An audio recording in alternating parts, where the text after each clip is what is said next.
खेत भरा हुआ नज़र आ रहा है, जबकि देखिए ये सब बैठाया गया है। धान की रुपाई हुई है, तो आप देख सकते हैं दूर दूर तक। अभी आपको दूर तक दिखाने का काम कर रहा हूँ। देखिए उधर पूरा खेत जो है तालाब में तब्दील हो चुका है। लगभग सभी धान की रुपाई हो चुकी है, लेकिन देख सकते हैं आप, अभी हम जूम करके आप लोग को दिखाना चाहेंगे कि देखिए किस प्रकार से पूरा एकदम देखिए जो पेड़ हैं ये लगभग 999 एकड़ ज़मीनें हैं टोटल, और सब पानी से भर गई हैं। तो दोस्तों आप सभी को हम बताना चाहेंगे कि जो ये मौसम कल का था 6 जुलाई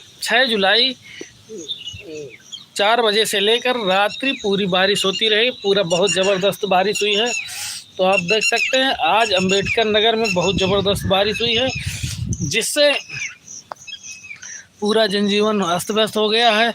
अगर फिर भी अभी बारिश का मौसम बना हुआ है, तो आप देख सकते हैं फिर भी अगर बारिश हुई तो पूरी तरह से फसलें गल जाएंगी और किसानों का होगा बड़ा नुकसान। किसानों का होगा